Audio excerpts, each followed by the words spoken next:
I see we have quite a contingent. I'm sure there's going to be, somebody's going to want to say something. I'd ask you, if you want to speak, raise your hand. I will try and recognize you. If I don't, one of the committee members will. We don't need to rehash. We already have, I'm sure, a lot of correspondence here that we've already went over. Also, too, I'd ask everyone to sign in. If they haven't already, you can do that on your way out. And welcome to our Committee of Adjustment meeting. I'd ask for approval of the agenda. Moved by Bob, second by Merrill. All those in favor? Carried. Declarations of conflict of interest or general nature thereof, are there any? Let the record show there are none. Adoption of minutes of our previous meeting. Moved by Marilyn, seconded by Aaron.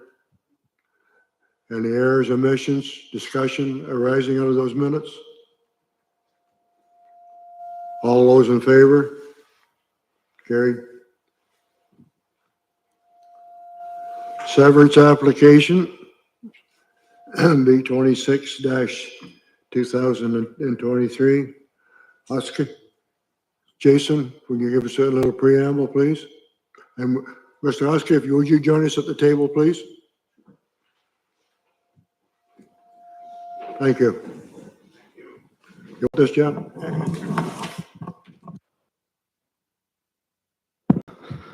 Thank you, Mr. Chair. I think the mic's working okay. Hopefully everybody can hear me, including those who have joined us on online.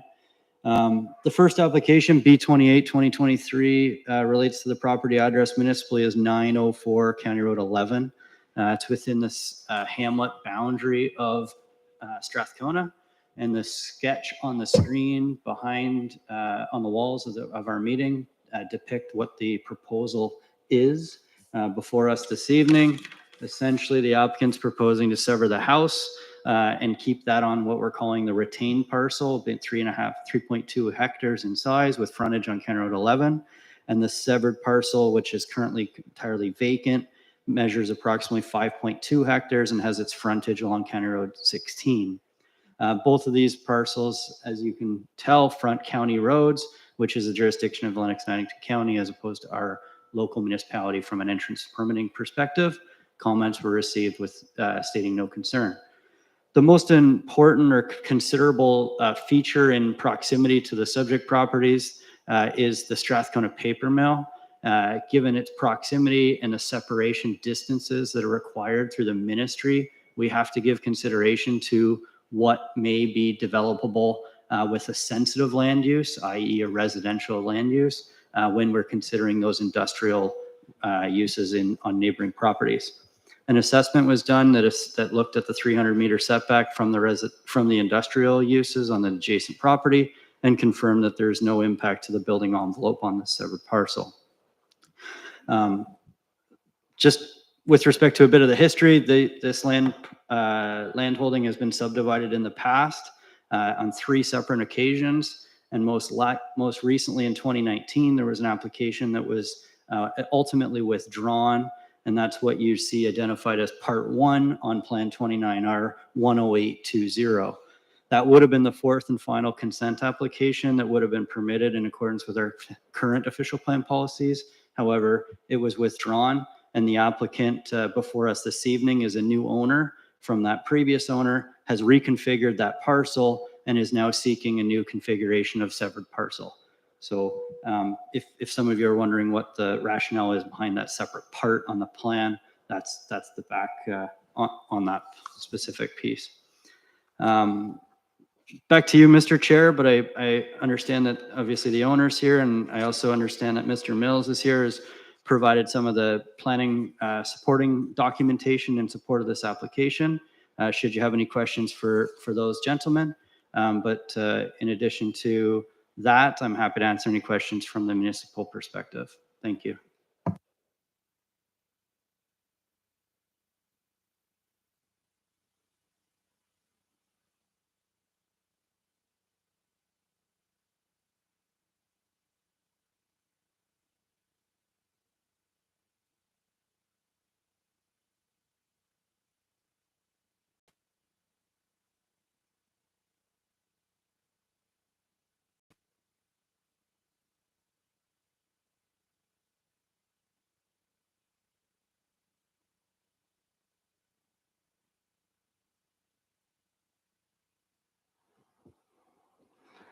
Sorry, I was just going to make a motion to approve.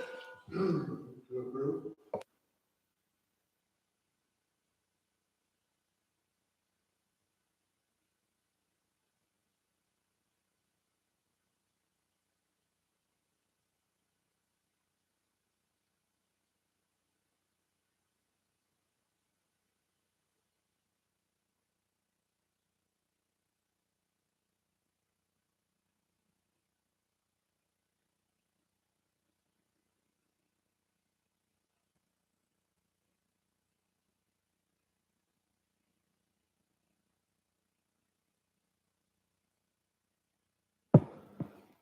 Thank you, Mr. Chair. I can absolutely provide a preamble. My first comment with respect to this application is it's related to multiple other applications that are on this evening's agenda, B19, B20, B21, B22, and B26.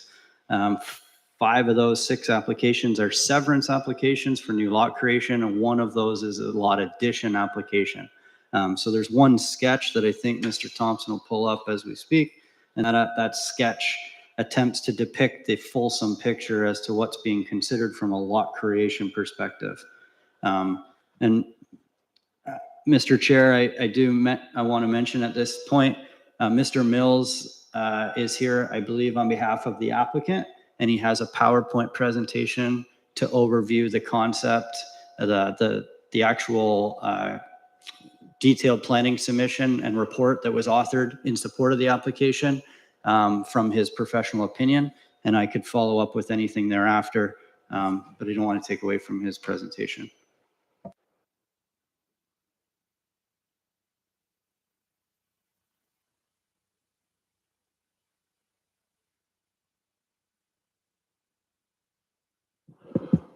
Well, thank you very much.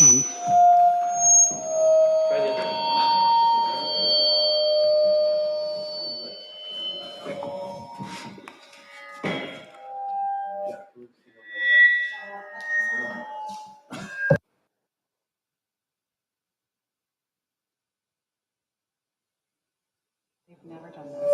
It's this one. Okay, do you want to shut it off? Come.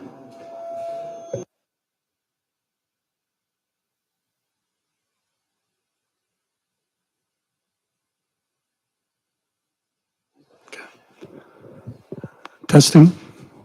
Okay.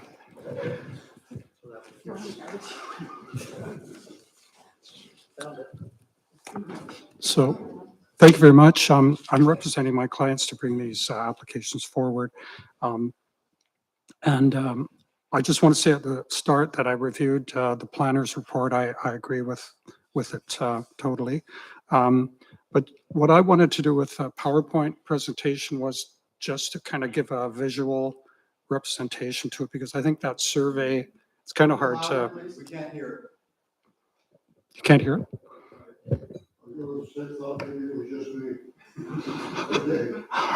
It is me. Anyway, sure.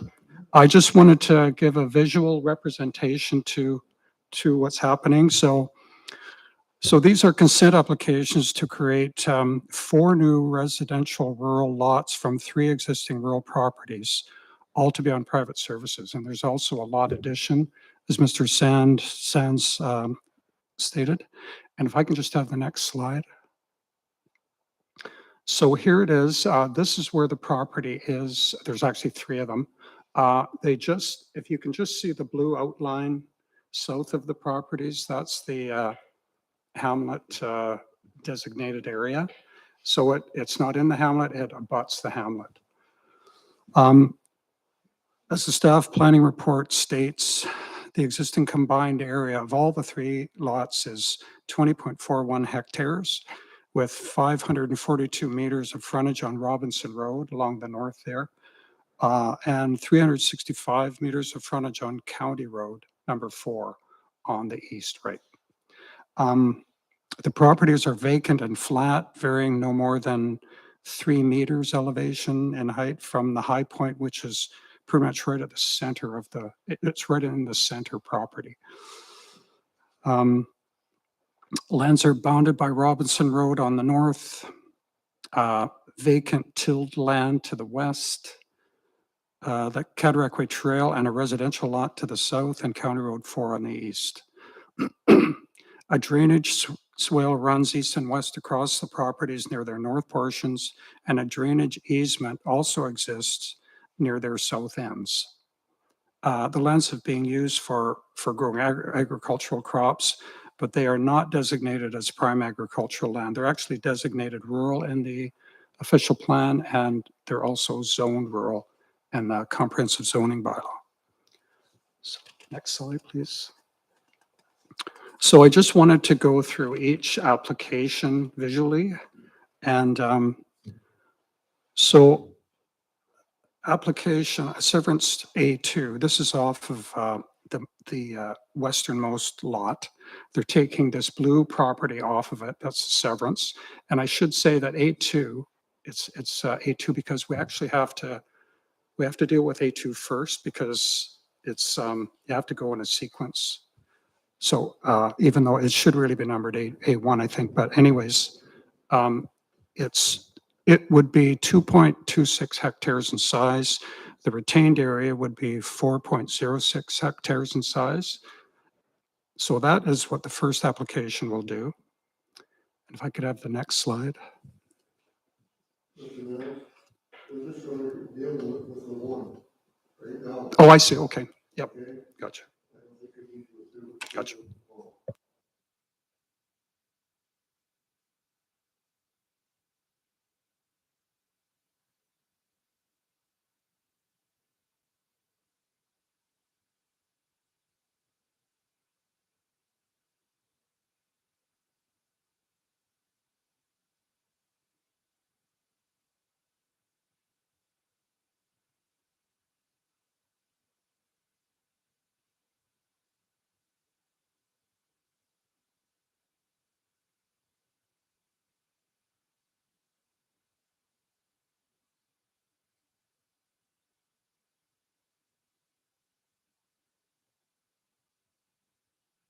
So that works better? Good. Yeah, what I'm going to be saying applies to all of these. However, let's deal with this one. Um, this particular one has the required 60 meters frontage. Some of the others don't for some unknown reason. But anyways, my main concern is the configuration of these properties. These narrow, long lots, as far as I'm concerned, have no place in this township for creating rural lots. They just do not. Take, for example, there are on County Road 1, south of County Road, south side of County Road 1, just west of County Road 6, there was lots were created there back in 1967. There's 10 of them. They're 125 feet frontage, and they're 3,500 feet deep. Absolute abominations. I have no, and well, these are not quite that bad. I have no love for this type of configuration for lots. They're just not right as far as I'm concerned. You know, and the secondary concern, of course, that everyone else has in some of the comments, that the fact that it does take a lot of agricultural land out of commission. But my concern is the lot configurations. Narrow, long lots, no. Anyone else? Question? Yes, Marilyn? Mr. Mills was speaking about the fact, Okay, here you go. sorry, Mr. Mills was speaking, oh, Mr. Meow, sorry. Mr. Mills was speaking about the fact that it's not prime ag. So here's my question. Since you, Mr. Chair, with your farming background of many years and your municipal background of many years, do you know when things were designated prime agricultural and what that entailed? Okay, I can give you some history on it. I was part and parcel of the village. And, very years ago, I'm after everybody else. And a number of years ago, all this municipality of the old Camden ward was all zoned prime ag. You couldn't get a severance no matter what. We had, I guess it was Clarence Kennedy and myself were on the committee at the time, and it was an unanimous decision that the committee have a member from the Ministry of Agriculture and Food come and assess the property in Camden Ward, because Sheffield Ward was not zoned prime ag. It was rural, the whole thing. And you couldn't get a severance for one of your own family members. I mean, at the time, I owned over 700 acres myself, and I couldn't give any one of my girls a severance for to build a house on. And I'm sure, as we all know, we like to keep our family close to home, not that close, but close. Anyhow, we had a grand tour of the member from the Ministry of Agriculture and Food. His name was Ray Velitis. The planner at the time was Glenn Tunick. And we did a day's tour of the municipality. And it was like Ray said to me, he said, I understand what you're saying. There are pockets of farmland, but there are pockets that where houses should be. So at that time, there was a meeting here in the hall. Everybody was invited to attend, and there was only one area, and that was over in the Moscow area, that particular person wanted the land left as prime ag land. And that's the way it is now. Maybe it was a mistake, I don't know, but it sure opened this municipality up, because I'm sure, as everyone knows, we are more or less a bedroom community. And in order for the municipality to survive, it has to be tax dollars on houses that are being built. Now, I do have a problem with houses being built in the center of fields, but we have no control over that, none whatsoever. I guess that is the history. That if that's enough for you, Marilyn, that's the history that I can tell you. I appreciate that, because I wasn't really certain myself without doing a lot of research. And I know that you were more aware of that than I, for sure. And I thought some people here might not be any more aware than I am of what prime agricultural land is. And it seems that a lot of people feel that prime agricultural land is something that's growing corn, but not a hayfield. Anyway, I guess that's up to, that's not necessarily up to me. I do know that it can be only a matter of meters from one spot that grows something really valuable to another spot that grows what we consider something that's not valuable.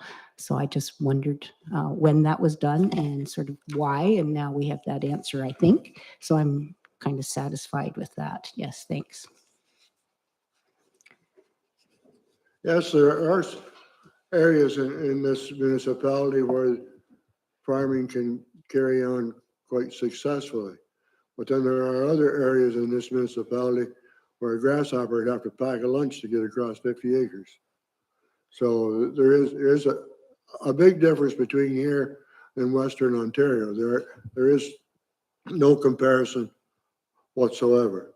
And yes, it is unfortunate to see this agricultural land not be farmed anymore, but unfortunately, maybe I'm being negative, but agriculture in this area is kind of a dying thing.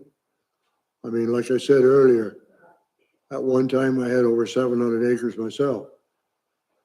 Had 3 girls. They're not interested in it. And there's more farmers in the area the same way. Okay. Anyone have any concerns or questions? Yes, sir? Stand and identify yourself, please.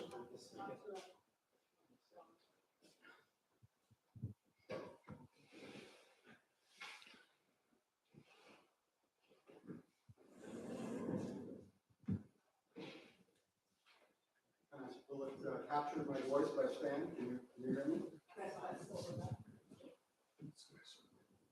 Okay. My name is Jacob Ellens, and can you hear me as well? Okay. Jacob, if you want to sit down, maybe it'll work better. Okay. Modern technology is not worth a damn tonight.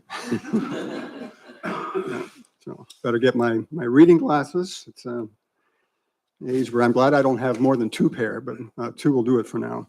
I'm thankful that I can address you with concerns about the development of the 50 acres north of the hamlet of Camden East, which I'm going to refer to as the Galbraith field. And if I may, the comments that I have really apply to more than just that one lot. So I trust that that's okay. It'd be hard for me to disentangle that right now. My presentation is a follow-up to a letter that I sent with support of some 50 households in our township or county on 26 July to Jason Sands. And I might say that I'm speaking on behalf of quite a number of people, those, well, about 65 people who signed that letter.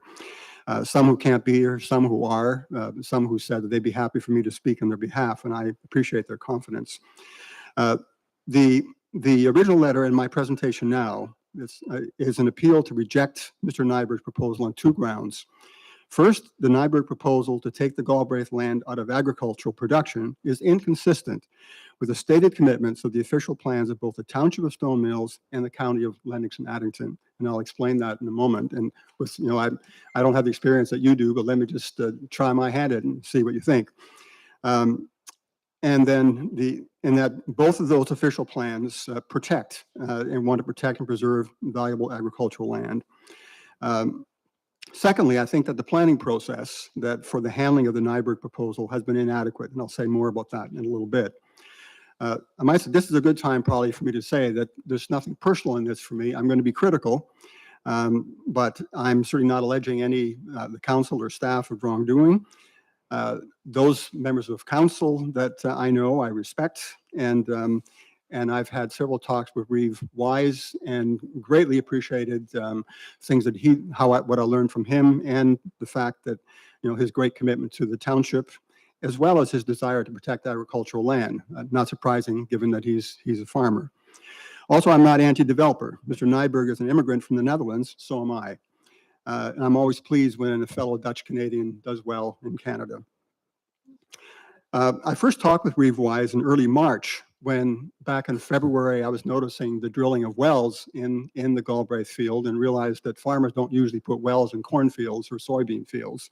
So I asked to meet with him, and we talked about that. And I learned from him a little bit about our current bylaws governing building of houses on agricultural land. And this is where some of what I learned, and thank you for giving more information about that. He told me then that a few decades ago, there were a number of farmers on council, and at that time there were a lot of farmers on council who were concerned, as our chairman just told us, that it'd be difficult for them to actually sever an acre or two to allow a son or daughter to build a house. And what happened then, the solution arrived at, as I understand from him, in all innocence, was to declare farmland as rural, and that those lands could be used for farming, but also it was possible to put a house on that. And I'd like to add that, of course, 2 decades ago, I don't think anybody imagined that a farmer might propose to sell an entire 50-acre field to be developed for housing. Certainly that wasn't 20 years ago. I want to say a few things about my understanding of the legal protection of farmland. The official plan of LNA County declares unequivocally its protection of agricultural lands in the county. The plan calls for the protection of the county's, quote, prime agricultural area from fragmentation, development, and land uses unrelated to agriculture, end of quote. The plan elaborates, however, that it's not only the highest grade soils that deserve protection. The plan declares that in our county, we are called, quote, to promote and protect all types, sizes, and intensities of agricultural uses, end of quote. The official plan of Stone Mills Township echoes the county's commitment to protect agricultural land. It also designates prime agricultural lands as defined by the Canadian Land Inventory classification of the top 3 soil classes, but goes on to say that similar protection needs to be given to, quote, additional areas where farms exhibit characteristics of ongoing viable agriculture, end of quote. Well, then that takes us to what about protection for the Galbraith field? Well, who would deny that the Galbraith field exhibits, quote, characteristics of ongoing viable agriculture? Yet here we are today, apparently needing to defend precisely that.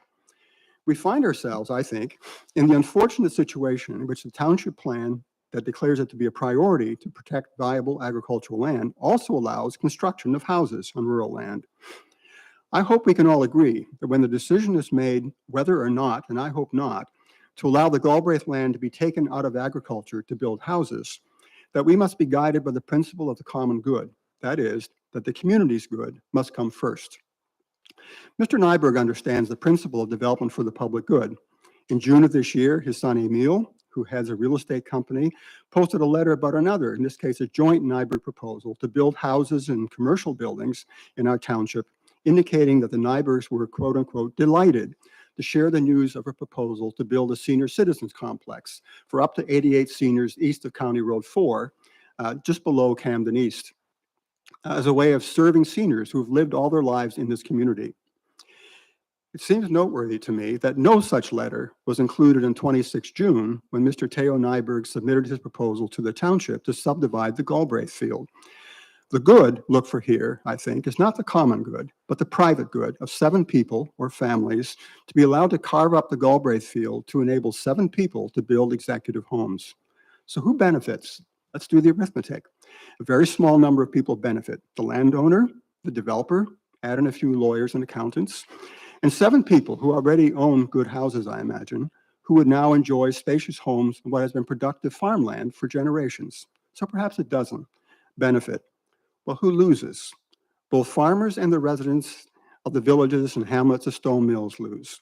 If we allow farms to continue to be broken up to build houses, farmers will lose badly. Land prices will continue to climb as growing numbers of landowners will be tempted to sell their land to developers.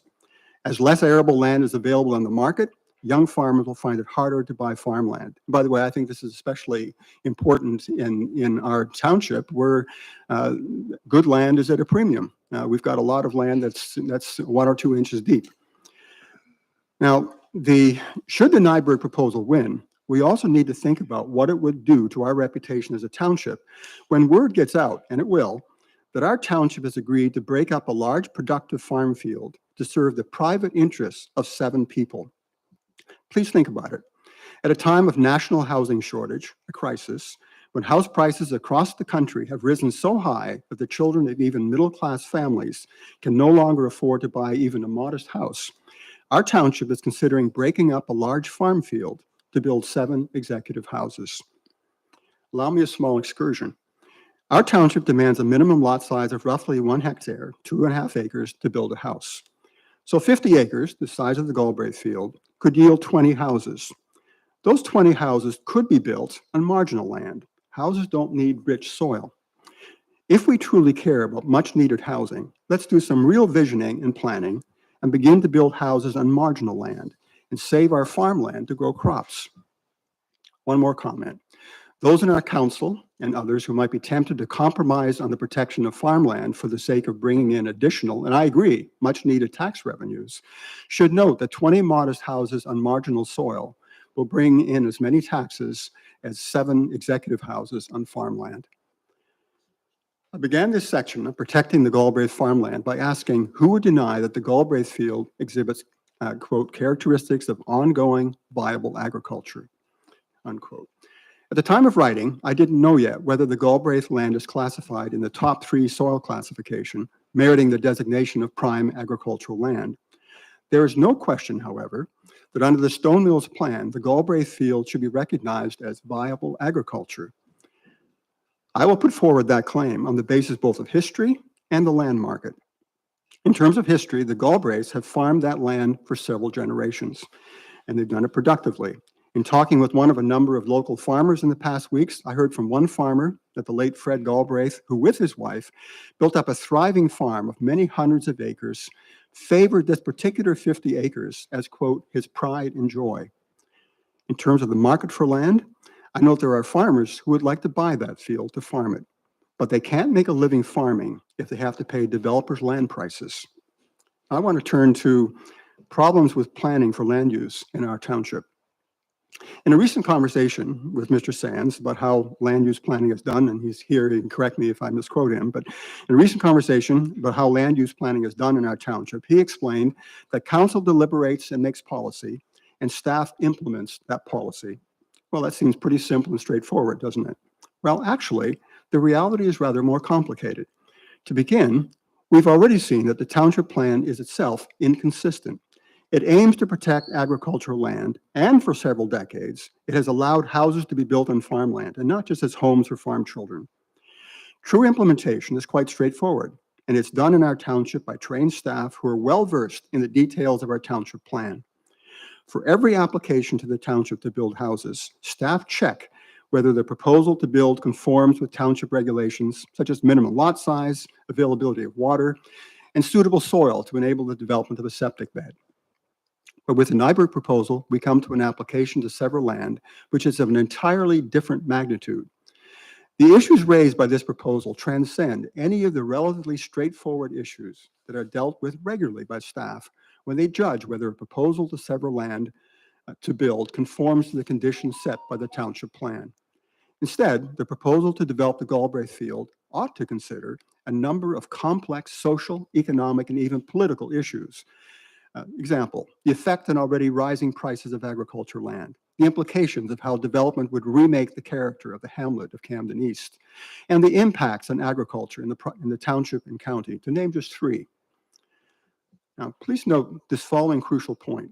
If no one had written an appeal to appeal the Nyberg application spring, summer, the decision to agree to the Nyberg proposal would have been made by staff, by, quote, delegated authority. The decision would have been made by staff, which in practice often means by just one person, by Mr. Sands. I respect Mr. Sands, I know, is a well-trained professional, and our township is blessed to employ him. But it is simply unacceptable that under the guise of simply implementing the plan, one staff member should be making decisions that actually contain so many planning angles. Now, let me point to a number of major developments, social, economic, and demographic, in Ontario and Canada in the past 2 decades that are deeply intermingled with our own land and housing in Stone Mills. A CBC report stated this spring that nationally, arable land, that is land suitable for growing crops, had decreased by 8% in the last 2 decades, between 2001 and 2021. Another federal report says much the same thing. Another worrisome development for farming is the increasing price of agricultural land across the country.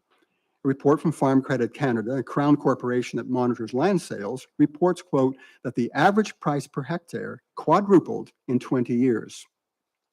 Yet another pressure point throughout the country that also affects Stone Mills Township is the acute shortage of houses. Consequently, the price of housing has become a crisis in which people from all but the most well-off families can no longer buy a house. All these related matters are issues we inevitably need to engage with when we make a decision about a proposal to subdivide the 50 acres of Galbraith land.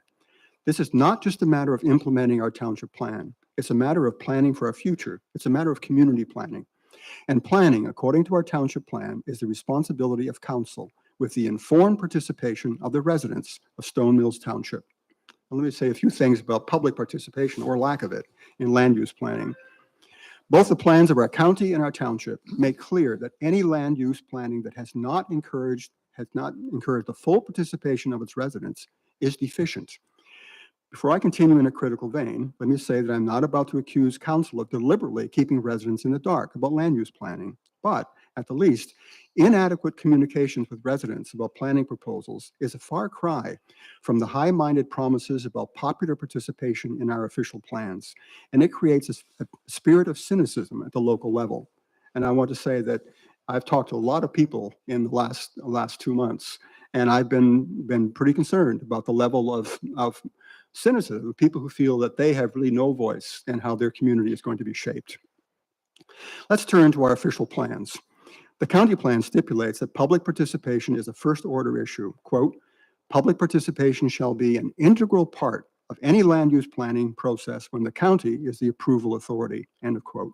Further, it goes on and explains, quote, enough information to enable a person to reasonably understand the nature of the proposal and its impacts must be available prior to any public meeting, end quote.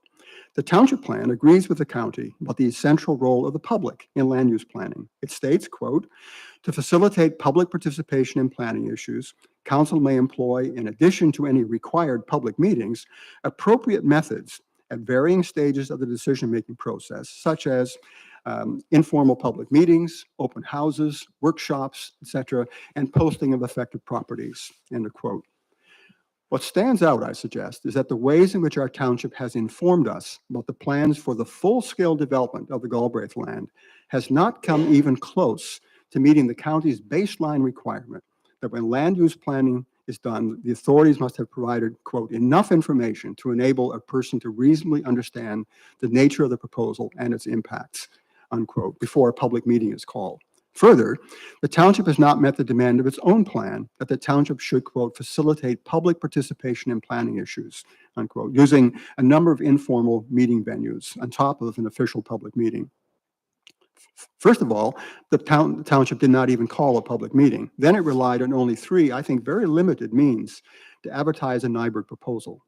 Only one of those is well done. The full technical details of the proposal to sever the Galbraith land can be found on the township website. Unfortunately, the language is quite technical, and no attempt is made to explain it. Further, no attempt has been made to provide information to the many people in our township who do not use a personal computer or the internet. The township gave 2 kinds of information to the community. It posted the border of the Galbraith Field on County Road 4, putting up a few posters informing those who drive by there, and by the way, very few people walk there, that a proposal had come in to develop that field.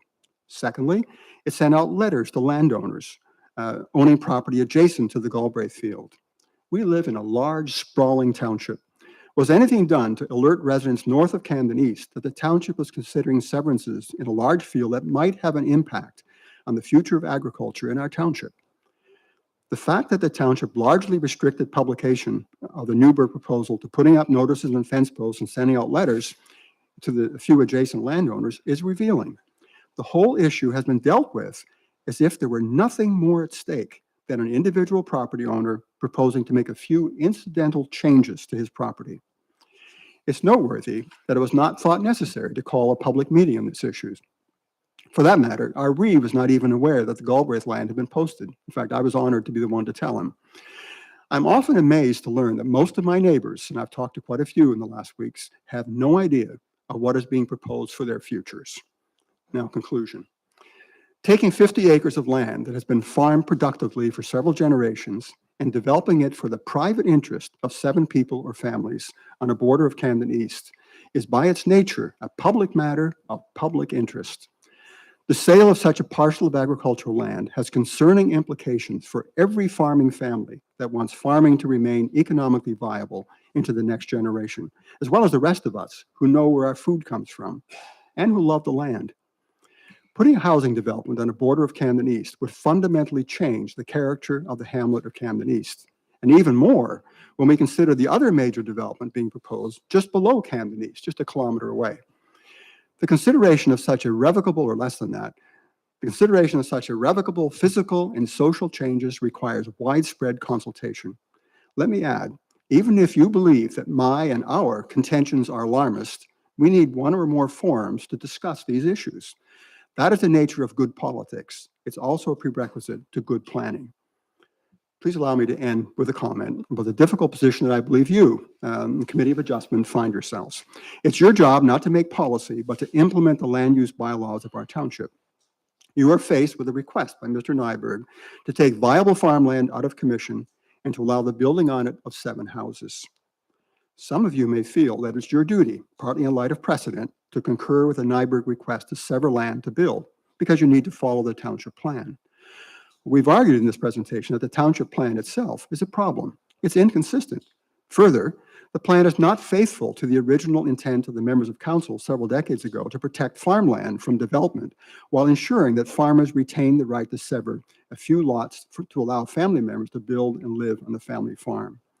As I observed earlier, no one 20 years ago dreamt that their decision to allow a highly restricted right to build on farmland might be used to develop an entire 50-acre field for housing. Finally, I urge that you make a recommendation to council that it hit the pause button before it's agreed to grant Mr. Nyberg's proposal. The world in which Stone Mills Township exists has changed dramatically in the past 2 decades, and our land use bylaws are simply not sophisticated enough to set secure boundaries to protect our agricultural land. We need council to declare a timeout, to allow it to carry out substantive planning, which must include meaningful participation of our residents, farmers and villagers, from the north as well as the south of our township, something that has been sorely deficient in our approach to the current proposal to build on the Galbraith land. I thank you. We thank you.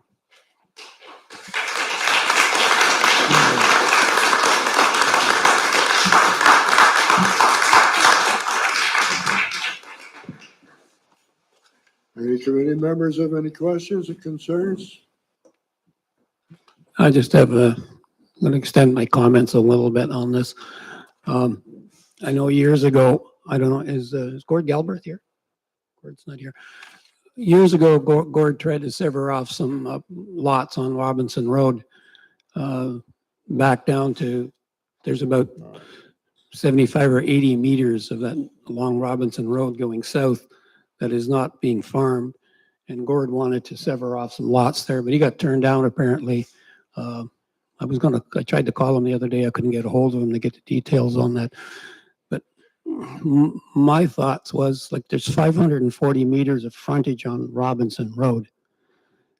And that's enough room for 4 nice lots. You may have to go to 150 meters frontage so that you don't go back far enough to get far into the field. To me, that would have been a much, much more reasonable proposal. You'd have like a 1.5 or 2 hectare lots on Robinson Road going down south, not too far into the work field. That to me would have made a lot of sense. Again, as I say, I just don't like that proposal. It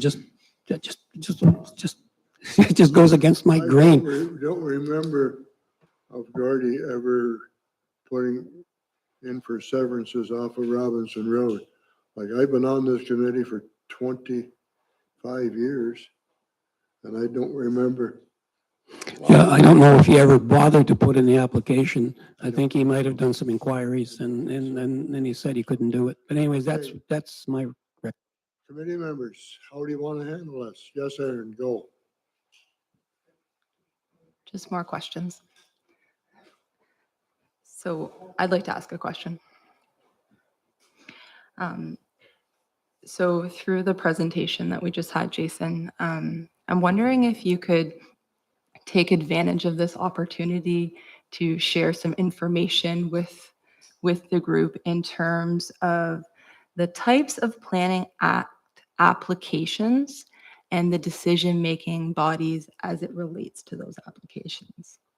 Because tonight we've heard comments about, following the county versus the committee versus council. And I think we have an opportunity to kind of clarify how you can go through different planning stages and how that's related to different committees. Jason, you're on. Yes, I see you're waving your hand in the back row. You'll wait your turn.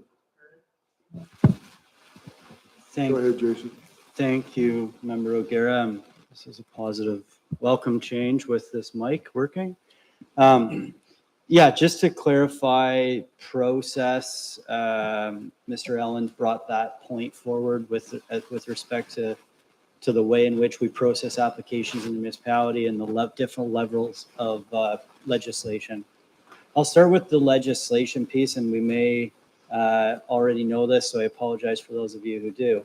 The way the staff report is authored tries to mimic the way land use planning legislation applies across the province, in the sense that it starts at the provincial policy level.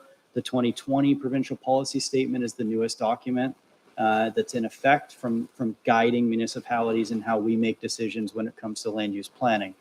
From the provincial policy statement, you move to the county's level. The county has an official plan, and that's a guiding sort of visionary document that provides strategic direction to its lower tier municipalities on how land use development may occur, but also it needs to be aligned, or it ought to be aligned by the province when the minister makes decisions on passing that OP. Following underneath that county level, we have the township's official plan. Now that's a level of policy that needs to be consistent with two levels of documentation at that point, the county's official plan as well as the provincial plan. And it gets more into the details. And I think you can see that in our staff report that's before you as committee this evening, in the sense that section 7.51 of our township's official plan contains a plethora of policies speaking to consents and the appropriateness of consents and when lot additions may be required, et cetera.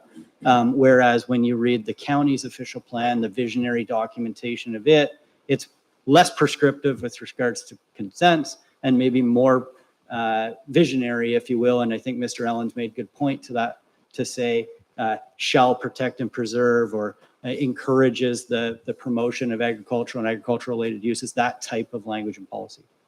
Then following through, you have your zoning bylaw, comprehensive zoning bylaw at the municipal level. And the zoning bylaw is really the regulatory body. We're now out of the world of policy. We're now out of the visionary statements of we wish for this or we encourage that. We're into the regulations. And that's when we get to stipulate things like, what's the minimum lot area requirement? What is the minimum frontage requirement? How close can I build to my neighbor's property? Those types of policy, like the performance standards, those types of performance standards are included within a zoning bylaw. And when you consider an application, not only are you looking at the policy suite, you're also then looking at how that would, if it were approved, come to fruition when it comes to the building side of it at the zoning level. So things, for example, there's an easement on these lands that runs through the property. How far do you need to be from an easement if you're building? There's minimum distance separation setbacks from neighboring livestock facilities. How do those impact development envelopes? That type of thing. So that's hopefully kind of a very quick synopsis of how the planning profession runs in Ontario, at least through the levels of hierarchy in our jurisdiction. In the GTA, it's different with Greenbelt and Oak Ridge Moraine plans, et cetera. With respect to the municipality, first and foremost, the Committee of Adjustment is a delegatory body of council. Council made that decision, I'll look to my left, 25, 30 years ago, to implement its judicial powers for land use considerations related to minor variances and severances to a Committee of Adjustment, as opposed to hearing all of those decisions or hearing all of those applications and making all those decisions at the council table. That decision has been longstanding, and I understand members of this committee have been longstanding in the sense that it's not new to this jurisdiction. One thing that is unique to Stone Mills Township in how we differ in land division, there is in the province, there's three ways to create land. Subdivide land, there's plan of subdivision, there's consent, and there's part lot control. We as the local municipality only have approval authority to be able to create land via consent. When you are proposing plan of subdivision and or part lot control, in our jurisdiction, you're under the approval authority of the County of Lennox and Addington.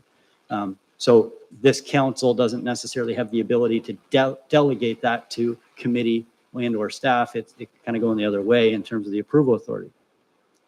In 2019 or 2020, forget the year, sorry, essentially in the onset of COVID, we had our council made a decision to delegate further the responsibilities of land use planning and lot creation in our jurisdiction to staff, as opposed to all proceeding via the Committee of Adjustment. The primary reason at that time was we were in a declared state of emergency. The declared state of emergency prevented things like this with public meetings and gatherings, and it became very cumbersome to meet and set up new mechanisms for considering applications. So that decision was made to delegate approval authority to the manager of planning or development services, which is myself, as well as the CAO. That those two individuals have the approval authority to make decisions on land use planning when an application is uncontested by members of the community and be compliant with all requirements of not only that policy legislation, but also required compliant with the zoning bylaw itself. So that's also to the discretion of staff. I'd like to point out, there was comment today that, I'll paraphrase, that a member of staff might have a lot of weight on their shoulders if they were to consider applications like this in the absence of having committees discuss decision or statutory public meetings. Staff aren't really interested in taking on that responsibility fulsome. The first application on this evening's agenda, which received 0 public input, and I think sailed through fairly quickly with one minor comment from Mr. Eberhardt, was one of those applications. It met all the requirements, it met all the policies, and it met the requirements of our zoning bylaw, but staff didn't feel comfortable in supporting it through its own, without holding a statutory public meeting and opportunity for committee's consideration. For that reason, it was bumped up for that consideration. So that's a little bit of land use planning as well as staff in Stone Mills Township. My only other comment as it relates to those would be, when we proceed through planning applications now in the township for applications such as this, consent applications, we essentially duplicate the process for public input. I heard from Mr. Ellens that we don't do a good enough job in seeking public input. In this case, it was done twice. There was 2 placards posted on site. There was notification sent out via mail twice. There's a statutory meeting this evening. It's not the second meeting, don't get me wrong, this is the first meeting. But because we have the delegate authority route, and then we have a bump up route, if you will, to the Committee of Adjustment, that's a duplication of process that we take on as a municipality. We also do go above and beyond with respect to the Planning Act. There's a minimum of 1 requirement in terms of circulation. So our neighbors, for example, I use this for everyone's awareness because we live adjacent to the town of Napanee. They provide notification in the Beaver, and that's it. They don't provide notification on site with signage. They don't mail to neighbors. They don't put it on their website, nor do they provide a GIS mapping link that provides a full gambit of the application. We do 3 ways of public notice. And the reason we don't use the Napanee Beaver for every consent application is sheer cost. We're looking to save costs with respect to newspaper advertisements. That's truthfully the reason. So we're still exceeding the requirements of the province as it relates to public notice. Member O'Gara, hopefully that addressed some of your questions. And if it didn't, I'm happy to answer anything more specific. Were you able to absorb all that? Yes, well put. Thank you. I have a question, Mr. Chair, again to Jason. There's a gentleman. Oh, there's someone else. Okay. His hand up. I'm Curtis Brown. I live at 81 Robinson Road. And the biggest issue hasn't even been brought up yet. Anybody who's lived around Camden East area, water is out of creek. I got 1/2 gallon a minute in my well, and I'm across from the first one that you just talked. And the thing that it is, I wanted us to make sure this is down and documented, because if something happens to my well, if this goes through, the township and the developer are liable for that. So I just want to make sure that that's brought in here, because my house, if I lose water, my house is useless. Right? One of the conditions that has been drawn up, and it was something that I mentioned in a letter that I sent to Jason, was that there would have to be a hydro-G study done to make sure that there is quantity and quality of water. That's correct, but there's 7 houses going on there all 7 of them have to get pumped at the same time Mm-hmm. to see the water level. Mm-hmm. And if that affects any of the other wells plus mine. Yep. That's why that's huge. That's why a hydro G study is done. The problem with it is they only guarantee it the day it's done.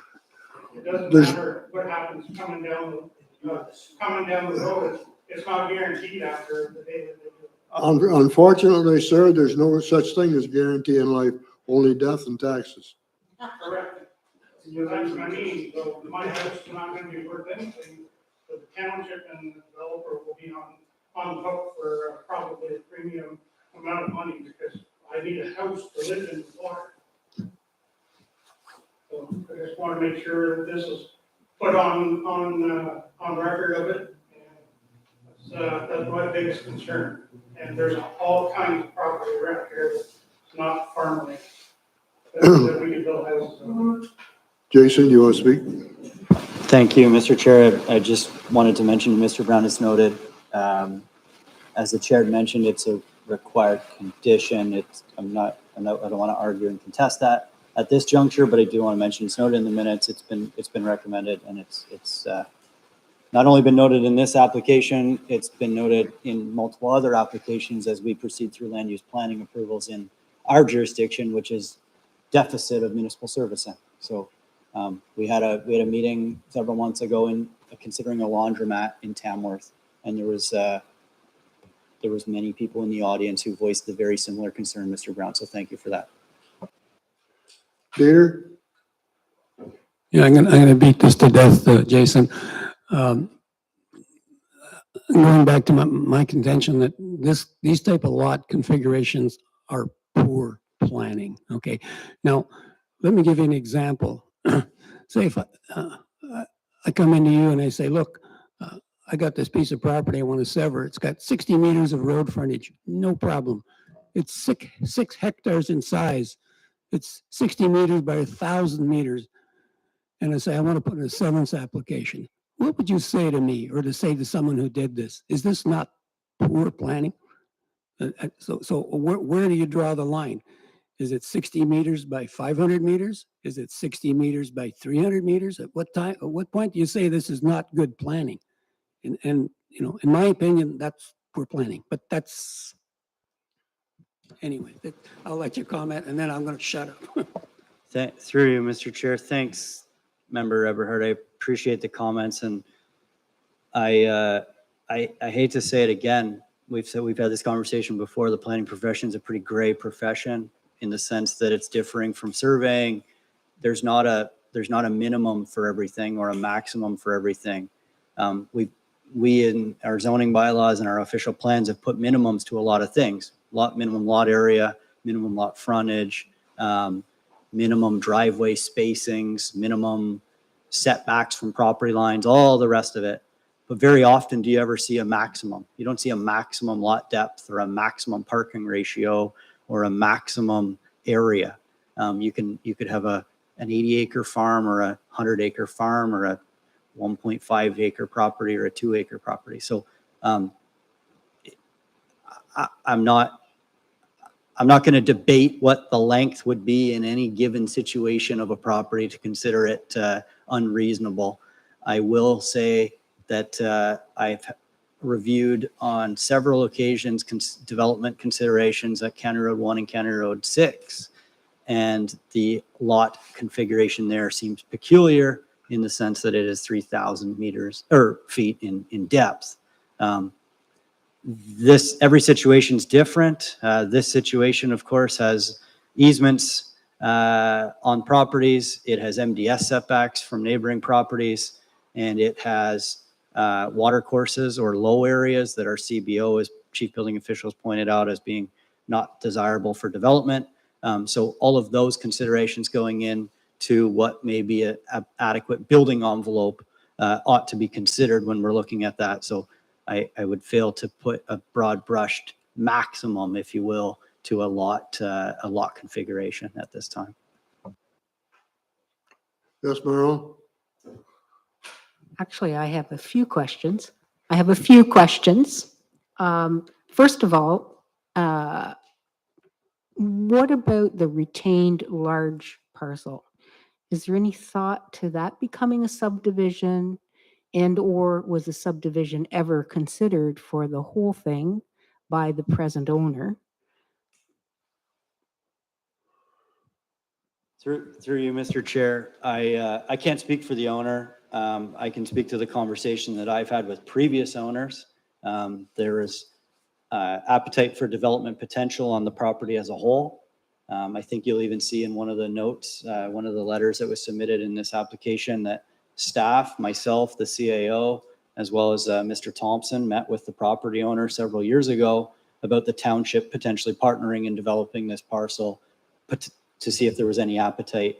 And that revolves around what you've seen recently developed in Tamworth for an affordable housing project. So for those of you who are curious as to what was discussed and why that was included, that was the discussion. As it relates to the retained parcel C, a 7.7 hectare parcel is approximately 3 times the size of what a minimum needs to be. If you look at our current regulations or zoning, I would say it's more well-designed for greater density than a single family dwelling, given the size and the location adjacent to Camden East. That said, the owner or the applicant may be able to speak to what that future vision is. And as we've talked previously at this table, we have to be cautious as to what we may speculate for future applications and considerations. If it's not submitted at this time, we're reviewing applications that we have in front of us and considering other applications. So at that time, thanks. Thank you, Jason. Just a comment, because there is a subdivision to the east of Camden East, and it's a fairly good size subdivision for our little township. And that's been there many years. And I would suggest it was probably on farmland. That was probably what led to that question. And maybe this isn't appropriate at the present moment, but Mr. Chair, I'm wondering how closely do we follow the conditions that are attached to all these approvals? And is any one person or department in charge of this? Or are each department sort of a fragmented thing? They look after their part, someone else looks after their part, or is there someone, for instance, Township Council, that sees to it that those sorts of conditions have been met entirely, not just each individual thing? Go for it. Great question, Member Fenwick. In short, Township Council is not the approval authority as it relates to satisfying conditions. Staff are, and I say that as in staff on the collective, because it's not just one member of staff. It's not one organization, it's multiple. You may have the County of Lennox and Addington, for example, approving a reference plan given entrance locations. You may have Public Works approving road use agreement with expanded right-of-way widths and increased gravel granular added to Robinson Road, for example. And you may have myself authoring a development agreement that's working with our township solicitor on registering that on title. And the most other notable one that Mr. Brown had brought up would be a hydrogeological assessment. And we as the municipality don't have a hydrogeologist on staff. We use an external peer reviewer for that work. So any applicant who submits a hydro-G study, that's peer reviewed externally, and the staff are taking the advice of that external peer reviewer. So there's multiple members of staff that work through these, the same as the working through of the technical conditions in getting to this stage before the committee for consideration. As you can see, there's input from multiple jurisdictions, agencies, and staff members. It's very much the similar set on the outside. Thanks, Okay, Jason. yes, sir.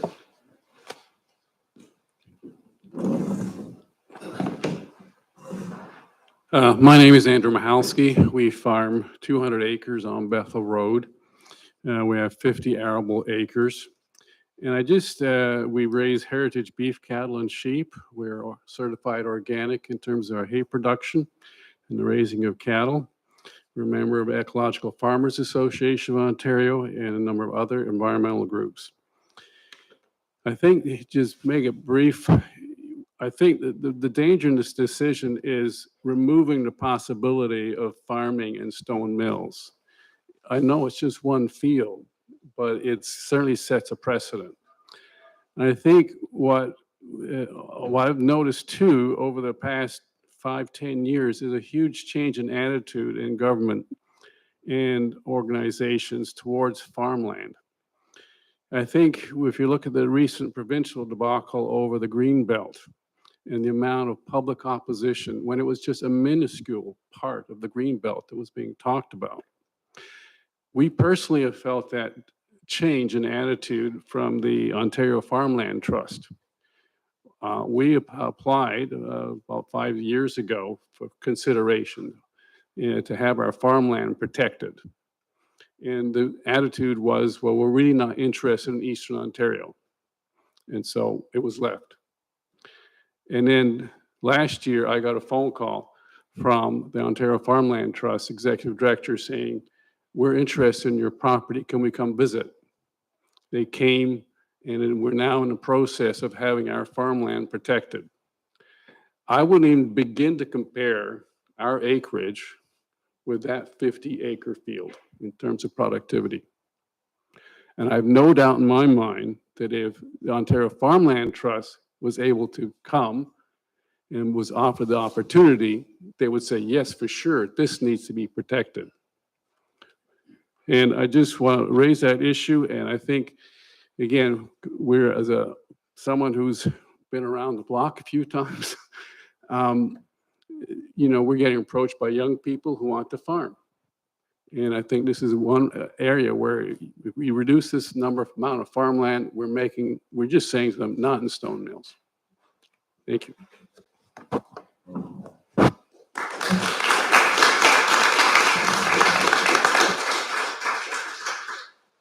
Okay, people, we've heard some presentations. We've had some questions. Yes, sir? My name's Jason Donalds. I live at the end of Robbins Road, the farm there. We've been farming there for 20 years since Jack moved out. My concern is the availability of farmland. I want to expand my farm. Gord came to me, said, I'll give you a deal at $950,000 for the 50 acres. Well, that's not farmland prices. I'm sorry.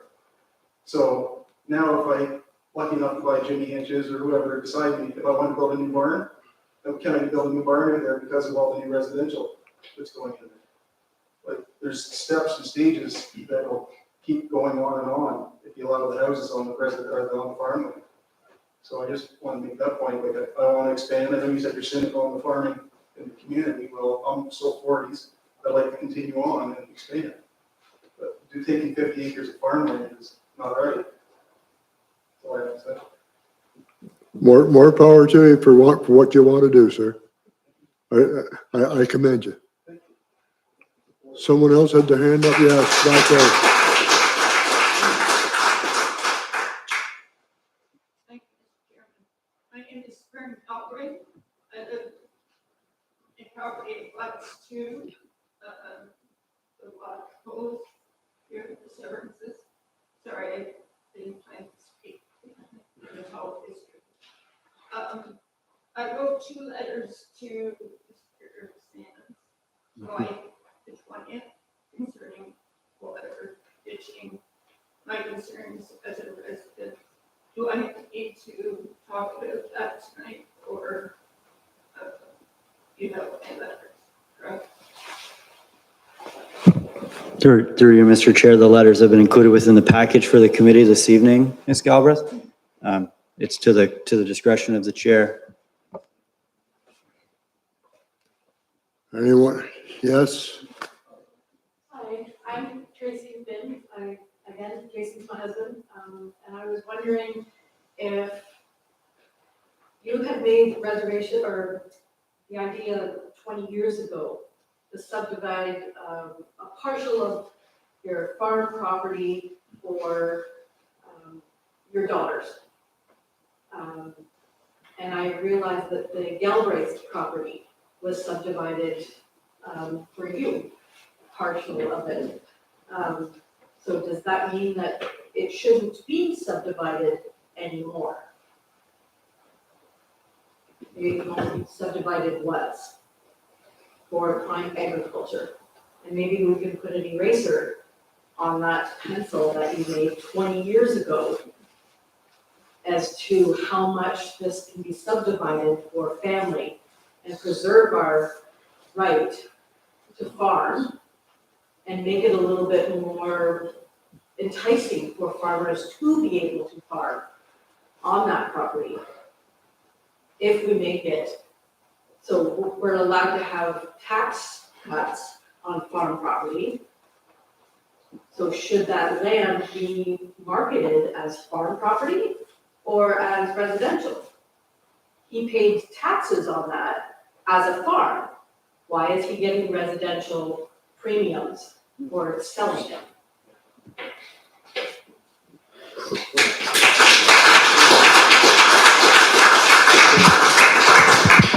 Through you, Mr. Chair, I can provide a comment from staff's perspective. The question related to land division and the number of times and sort of fragmenting land holdings to gift it to children or, of that. Firstly, the number of lots that may be created through a planning process like this is limited in our documentation, in our township's official plan. The number and the date are subject to change like every other policy in the province. But currently it's 3 lots plus the retained from November 23rd, 1992 forward. That, again, the date and the number are subject to change. That being said, the person in which that may receive the lands is irrelevant. So if you had 4 children and severed 4 lots for the children, or wanted to, we would say, sorry, the policy says 3 plus the retained, so we can't sever 4 plus the retained because it's children.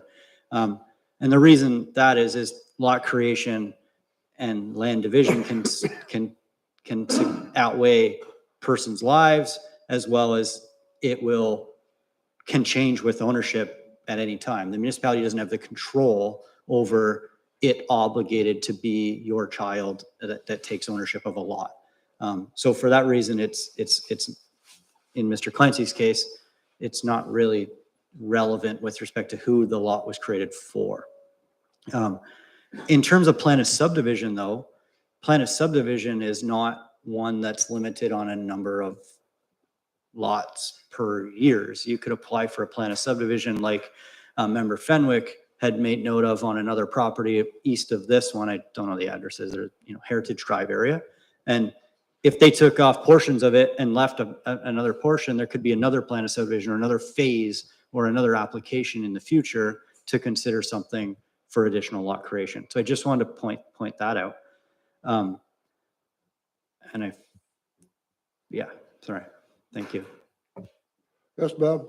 One thing everybody must remember, we're here run by the people in Toronto, bureaucrats and politicians, and they have no idea what an LSO mill or Camden Township ever thought of.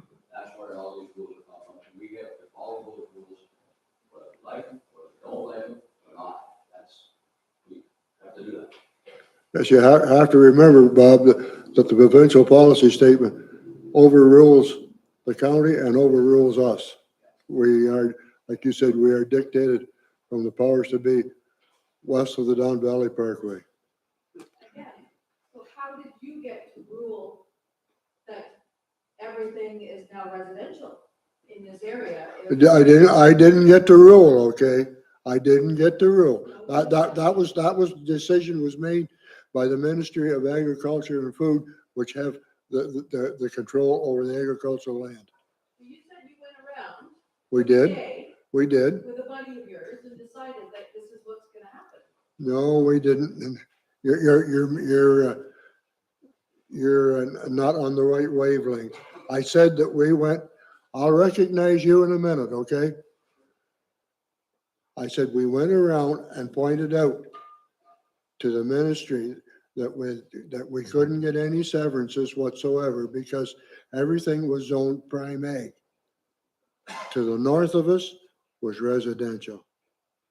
They could get severances wherever they wanted, but we couldn't here. And we were no different in the structure of the land here than we were in the old Sheffield Township. Yes, sir, go ahead. I was saying before, when you had the prime agriculture, my 50 acres at the end was prime agriculture. There's more rock on my 50 acres Yep. that was on prime Yep. like where Galway Yep. at the time.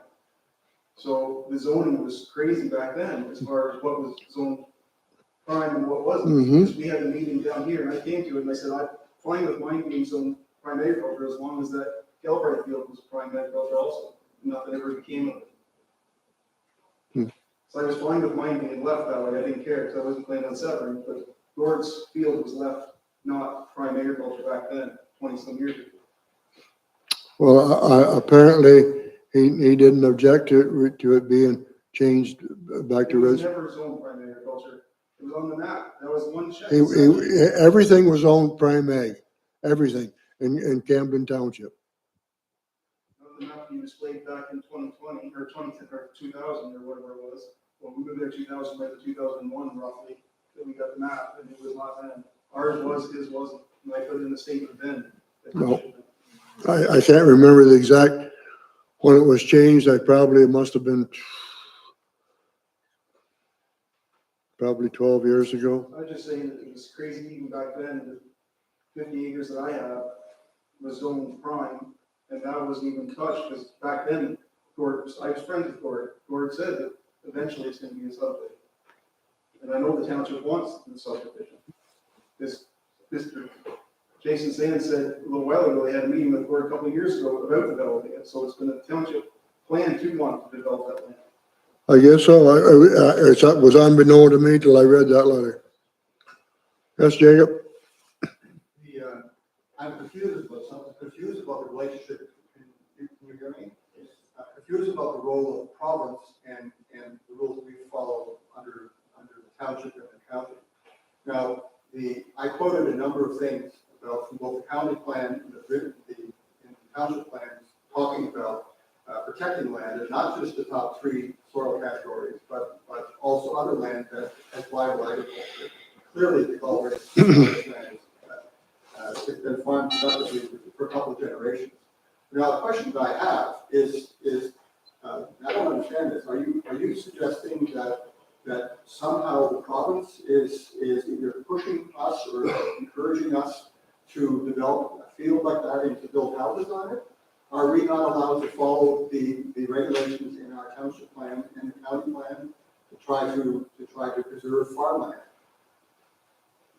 Was that clear? Jason? Through Mr. Chair, if I understand correctly, Mr. Ellens, I think I'm going to take a bit of what Chairperson Clancy's spoken to in the past. OMAFRA, OMAFRA is the sort of the arm of the ministry, right? And OMAFRA is the one whom Mr. Clancy and I believe it was the Reeve at the time, the representative as representatives of the municipality who toured the property as well as more properties within our community to redesignate from prime ag to rural. The province then contains policies in their provincial policy statement, which is the one that guides our official plan and the county's official plan that you made note to, of what is protected prime agricultural land and what is rural lands. And rural lands have been picked up as this parcel, as well as many other parcels in our community, notwithstanding Moscow area. So for those reasons, although the policy objective of the prime ag is not in this case the most applicable because it doesn't apply, I understand that the supporting policies that you've made mention and reference to in the county and the township's official plans as being generally supportive of agriculture of course, we want to uphold that opportunity as much as anybody else. And you see that in other rural areas of our township that are on rural designated lands as well. But back to the sort of that initial from the township's perspective, this is a land holding that is directly adjacent to our hamlet that has frontage onto a municipal trail that in the province's eyes has not been one as set aside to be designated as prime agricultural and protected lands. So for that reason, through the designation, the municipality is of the opinion that it's compliant with the provincial policy statement from a rural designation perspective.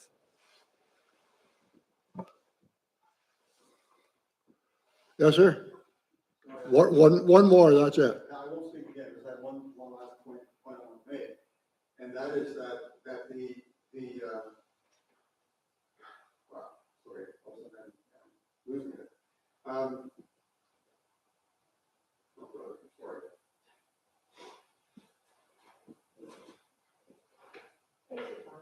It doesn't say, I'm sorry. Lady in the back.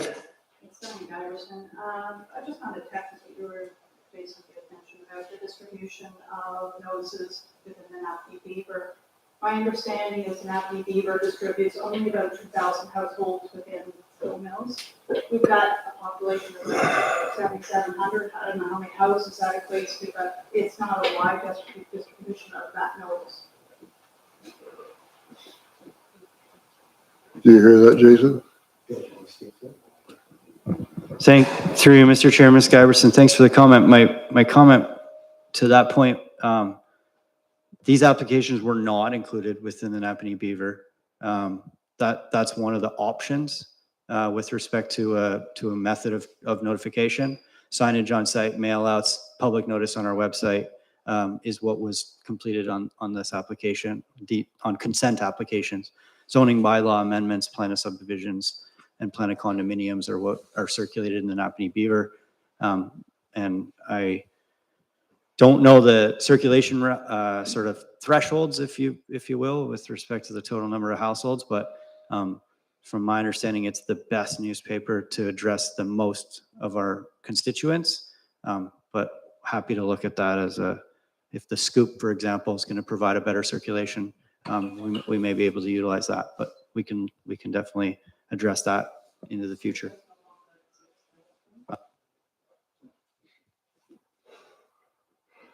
I said the last one, I'll get, this is it. I apologize for saying that. So, the thing I want to ask was this, that Mr. Sands mentioned that the ways that the township is thinking about this land that's adjacent to Camp East.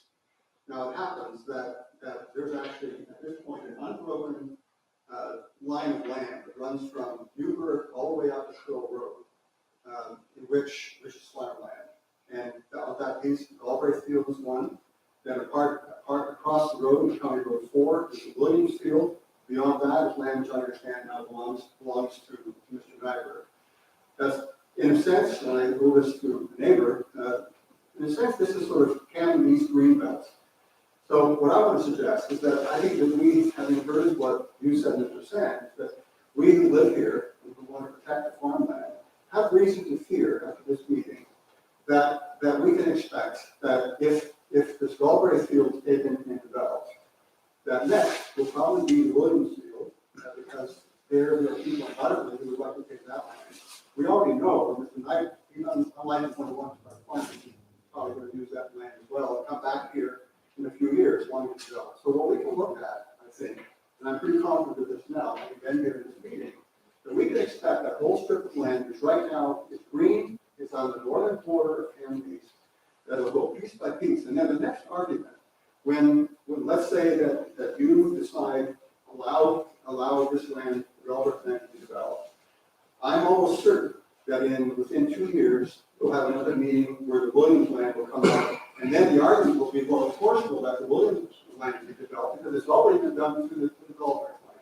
So I guess my plea, and I don't know how many of you feel about this, that you folks in the committee of adjustment, you have in your hands whether you're going to allow that strip of land to go from agriculture to development. Thanks.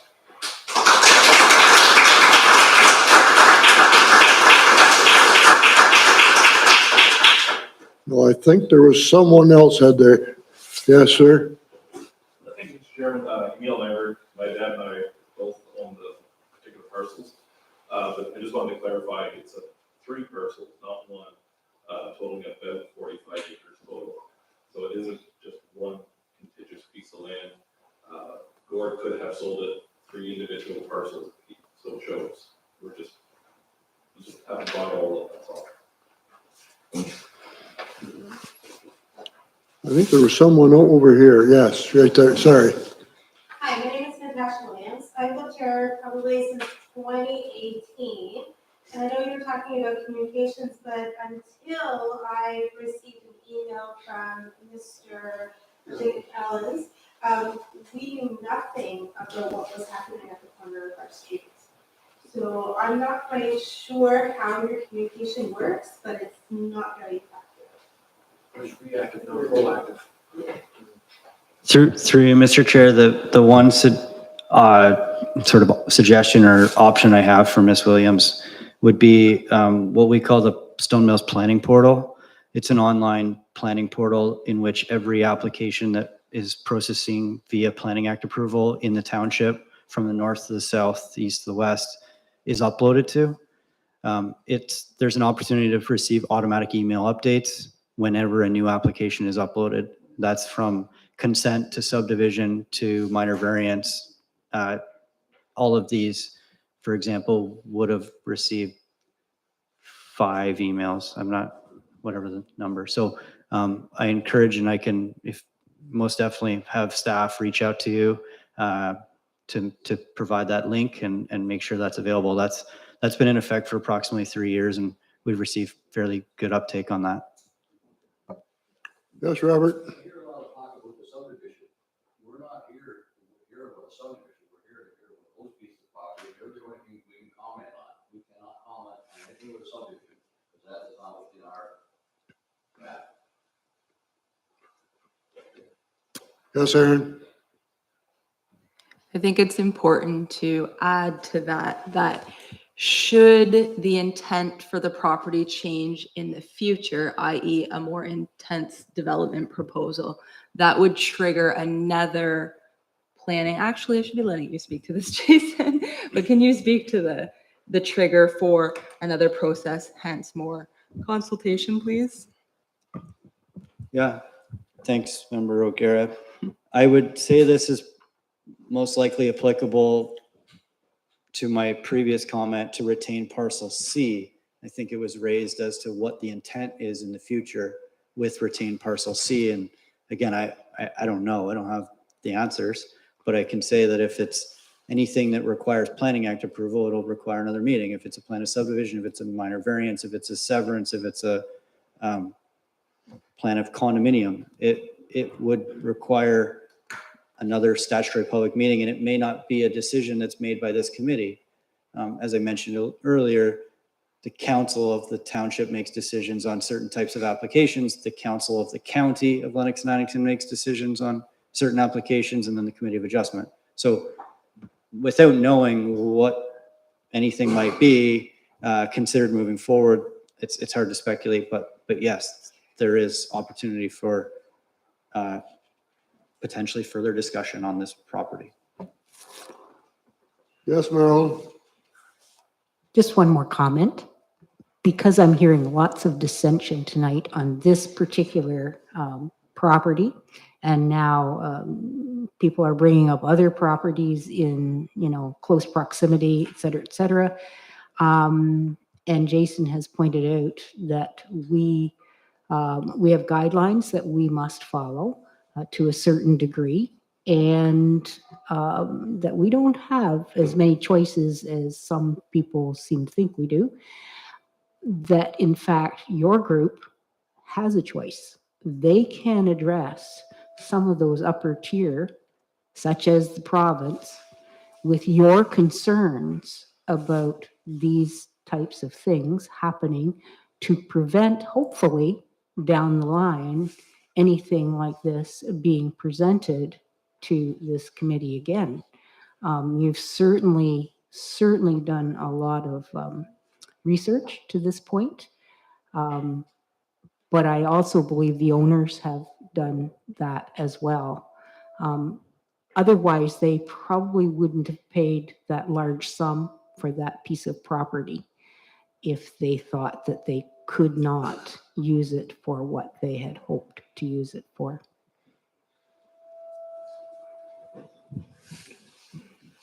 Thank you. Yes, sir, go ahead.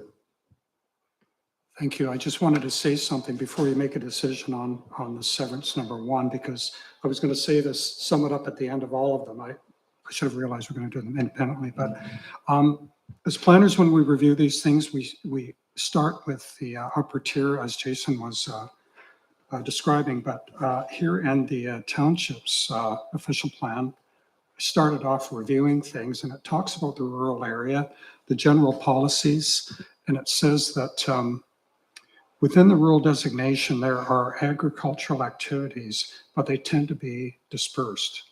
There has been much pressure in the past to develop rural areas for residential and other non-farm uses. It is expected that such pressures will continue and that use of lands for these purposes is desirable as long as it takes place within a rational planning framework consistent with the overall strategy of the plan. And if you read Mr. Sands' report, he's talking about a hydrogeological study, that it meets all the minimum provisions of the zoning bylaw, including frontage and lot sizes. So I think it is being done with a consistent framework of the official plan and zoning bylaw.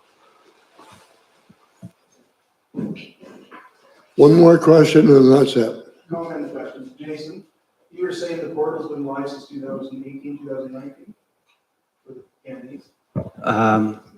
No, through you, Mr. Chair, it was a sort of an impetus around COVID. So I think 2020. Was there any mailing to residents that know those portals live and going? Like any communication with residents to say that we have this portal up and going?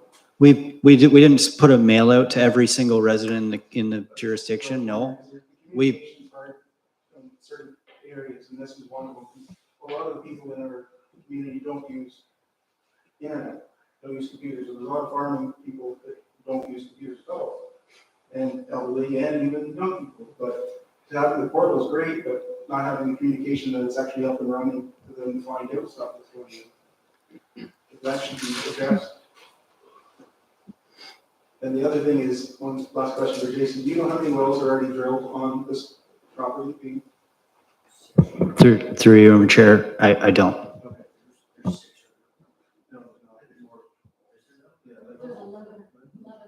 Okay, Merle, go. One last comment, and then I promise, zip it. You were concerned about this, and my comment is that there are mailings that come out with our taxes. And I'm not sure what was in there. I have a habit of reading them. I know many people just open the garbage can and throw them in, but they tell us what we're paying tax-wise and what we're paying for tax-wise. And I'm not sure that if probably there's a record of that, I might even still have one of those mailings that told us that this was what was going to be happening in 2020 when COVID struck.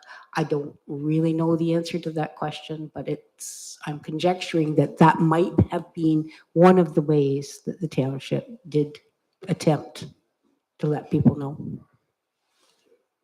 Okay, just Bob. These hydro-Gs, will there be one done on each lot? And will they all be done at the same time? Through you, Mr. Chair, the recommendation for the condition is that every single decision has the requirement for hydro-G. And the reason that we do that is so that one parcel might proceed separate than another, for example. So it could be one hydro-G study that's completed, or it could be multiple hydro-G studies depending on what's chosen to how to proceed. So they can get away with just doing one hydro-G on the 5 lots? Through Mr. Chair, the ministry stipulates what the requirements are for number of wells for number of lots. So the hydrogeologists are following the MECP requirements on on number of wells, number of tested wells based on densities. And I don't know them off the top of my head, but we've required it on all of them. Oh, on all 5 lots? Yeah. Okay, good. You okay with that, Robert? Yeah. All right, yes, Aaron? Do we have any additional background on why there's so much well drilling happening already when we haven't got provisional approval? Only hearsay, I think, Aaron, but go Well, that's ahead. why I'm just like, am I missing some background or? Go ahead, Jason. It's a great question, and through Mr. Chair, we as staff don't require applicants to prove well drilling analysis or results at time of submission, right? It's typically a provisional approval, and then you have the ability. I understand that there's well drilling. To the total number, I don't know. I know that there was multiple years ago a well drilled on the property in the northeast corner that didn't result in great yields. I don't know if that was abandoned, that well, or if it's still there and it's just not a sufficient well. So that's my extent of what I know from a water point of view, and that's why the conditions have been are required that a well be drilled on all the lots and a hydro-G study be submitted for every parcel supporting what's being proposed.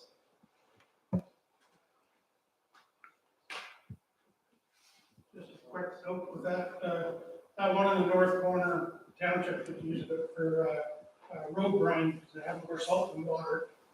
But the thing about it is I think their policies need to get changed, because we shouldn't be allowed to go and make Swiss cheese on the field with wells and not find out, not come door to door and find out how other people's wells are around the area.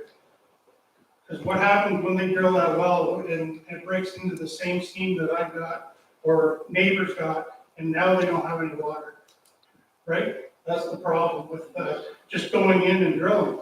They can still go and do their drilling to check, but they still should have to come around and let people know what's going on while they're doing it. Not just start. Do you want Well to, drill going up and down the field. do you want to explain the hydro-G study, Jason? I don't think that's the question. I have one of them too. Where you want to use one of those. No, through you, Mr. Chair, I don't believe Mr. Brown's seeking clarification on the hydro-G study. My comment to your comment is not, it's not an answer. It's simply that the municipalities in Ontario aren't approval authorities for wells. The Ministry of Environment is ultimately the approval authority for well drilling. So we, as a corporation, if we passed a bylaw as it relates to preventing an applicant or a property owner, for example, from drilling a second or a third well to, service a barn or an outbuilding, we would be acting in ultra vires to the provincial legislation, simply because we don't have that jurisdictional power. We currently are going through well water concerns in Yarker as it relates to blasted wells versus drilled wells. And again, this is it's a really active conversation, and I appreciate the comments, because in a rural community that was not serviced with water, municipal water, that is, this is always the highlight of conversation. And we're leaning heavily on our ministry colleagues at MECP Kingston to give us direction on what can be done, specifically council inquiring on blasted wells. But I just wanted to provide that for education more so than a direct answer. Okay. I'm going to call the discussion over with. I'd like to know the committee's thoughts on this first severance, to approve or deny.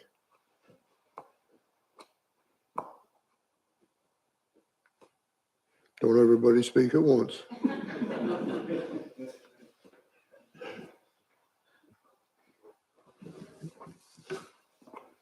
Yes, Marilyn?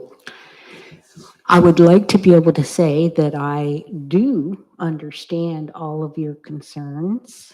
I truly do. However, nothing has been presented to me personally and on behalf of not on behalf of the committee, but on behalf of my part in this committee that says that the guidelines and regulations and protocols, et cetera, are being breached here. And that's why I made the comment that, Mr. Allens, that you've done a wonderful job of doing a lot of research, et cetera, and bringing a lot of people on board with their concerns. I've seen, I get it. Like, it is more of an emotional concern because Marilyn, order. I asked for a motion to either approve or deny. That's what I want. I will approve. You will move to approve? I will approve. Do we have a seconder? Call for the seconder the second time. Motion is lost.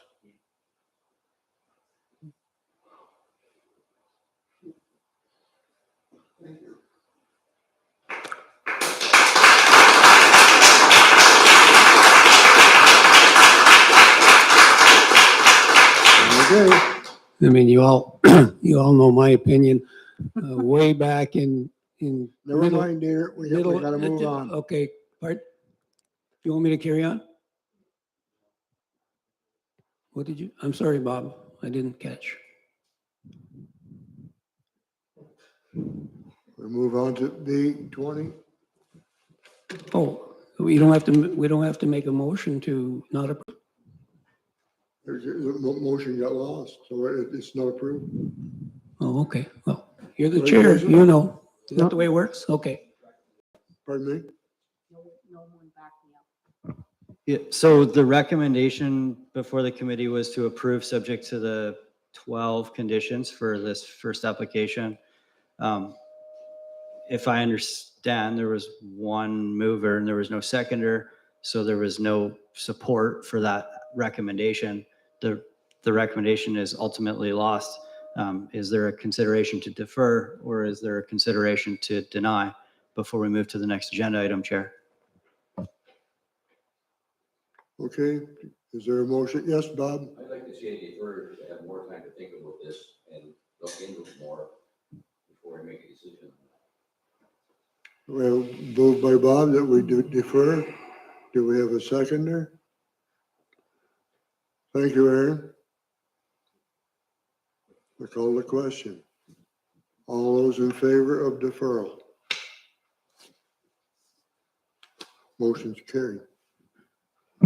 Through you, Mr. Chair, my question for you, and maybe I should have asked before the vote, is there a reason for deferral in the sense that staff is to report back with certain clarification points or further information?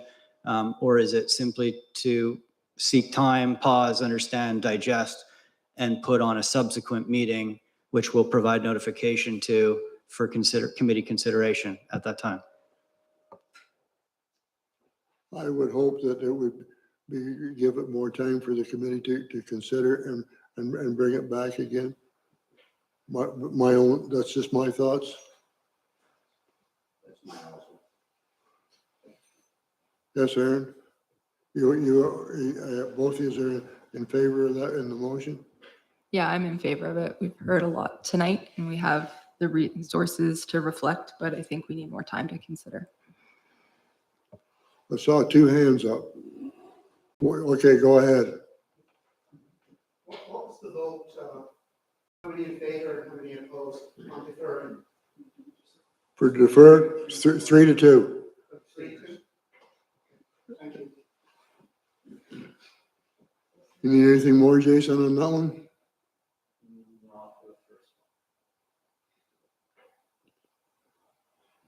I guess in order for to cut the chase, maybe I'm out of turn, but we have more to deal with. Is that going to be the same? Does the committee feel the same way?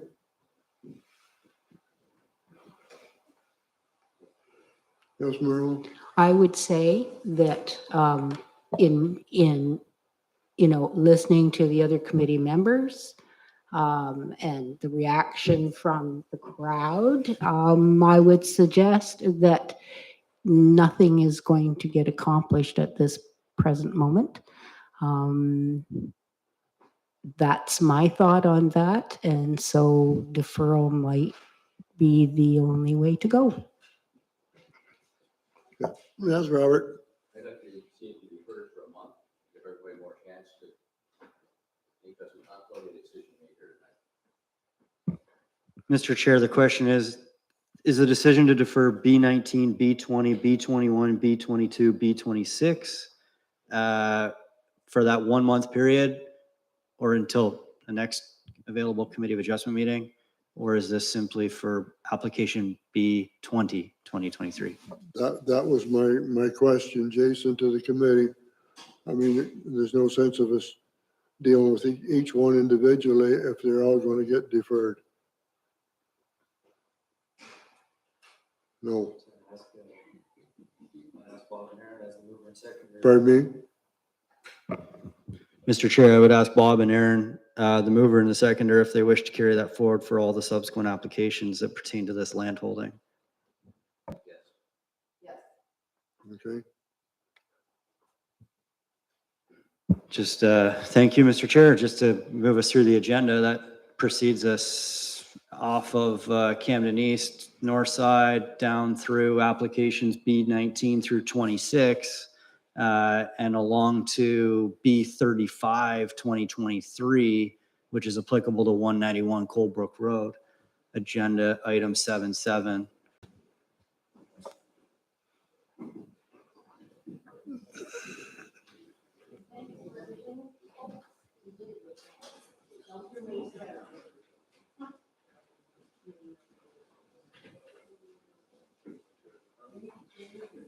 I'll get to it eventually, Jason.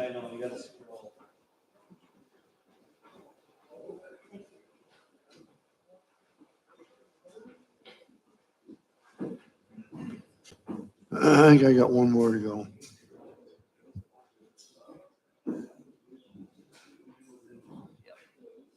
Yep. Weston Doors. Yep.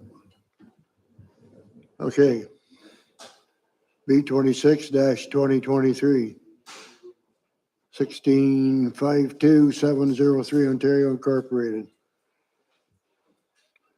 Go ahead, Jason. Thank you, Mr. Chair. Application B35 is related to application B36, which is subsequently related to application A11, 2023. There are 2 consent applications and 1 minor variance application. So if I speak to multiple of those at the same time, my apologies. They're all separate items in our agenda, but the sketch in front of you on the screen does in fact detail the fulsome set of approval or recommendation that we're now considering. The property is municipally addressed as 191 Coldbrook Road, and it is approximately 11.5 hectares in size, and it has frontage on Coldbrook Road with about 145 meters. As you can see, the property has been subject to previous consent applications.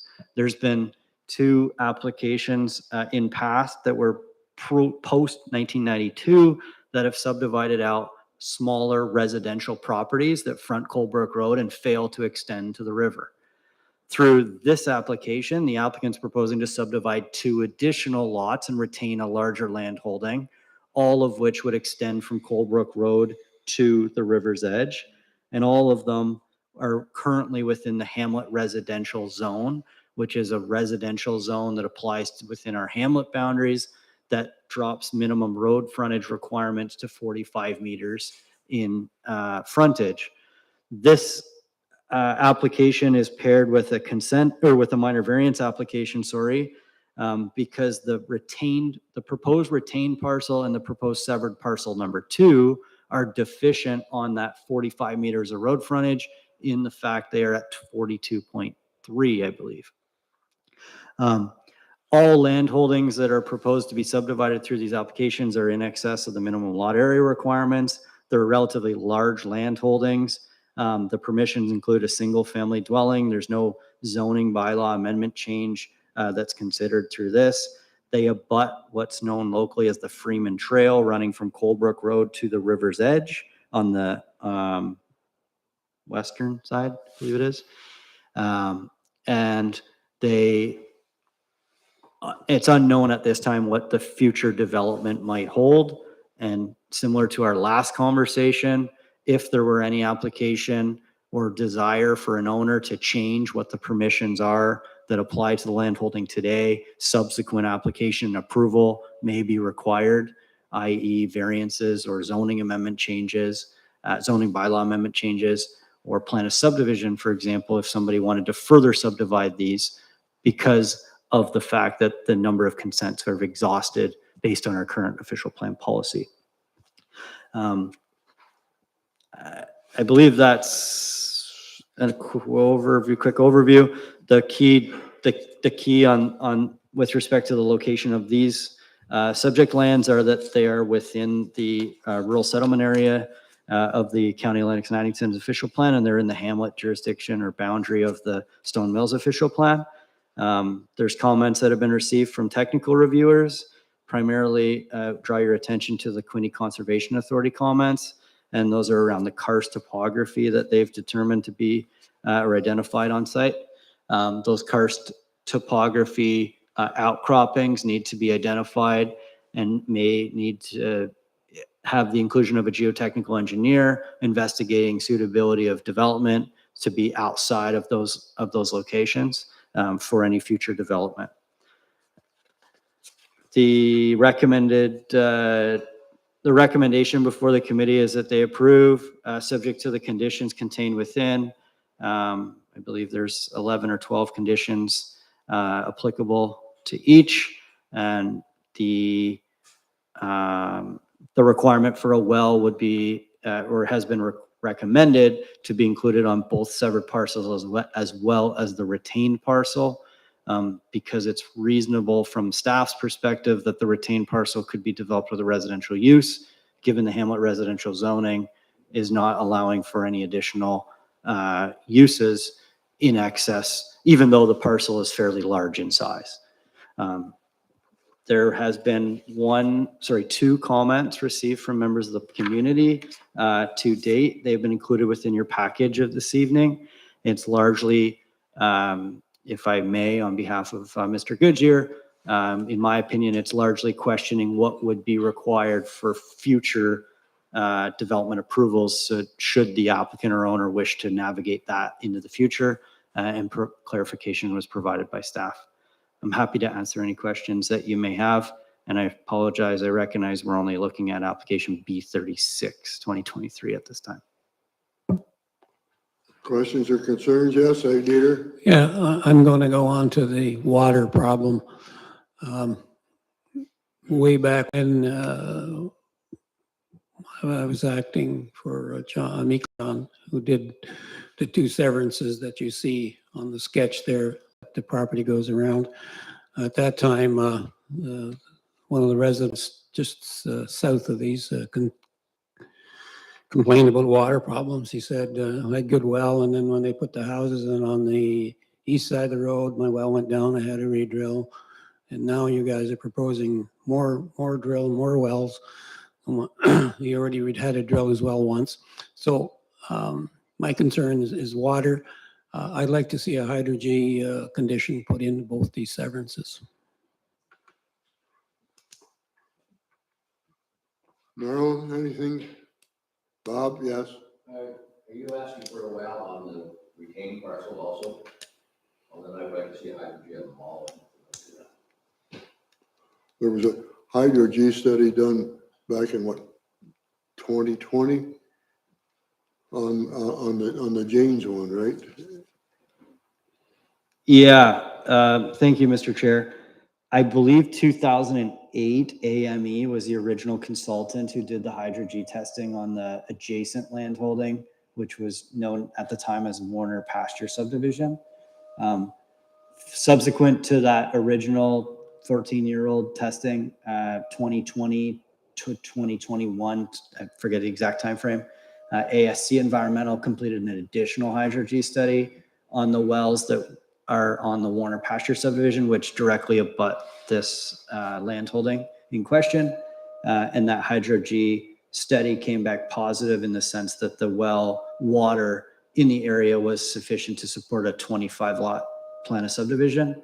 And it wouldn't adversely affect the neighboring housing, given the data loggers and the results that they had put in and tested. That being said, as the committee is aware, this is a consideration of the committee that should they wish to have a Hydro-G study completed for these, it's at their discretion. Through the processing of the application, we'd received no comment from members of the community as it relates to the water concerns. However, I don't have the history that Mr. Eberhard is mentioning, so I thank you for that. Yeah, You had a question? Oh, I'm sorry. Question back there? So I am buttoned on to this property, this goes right around my property.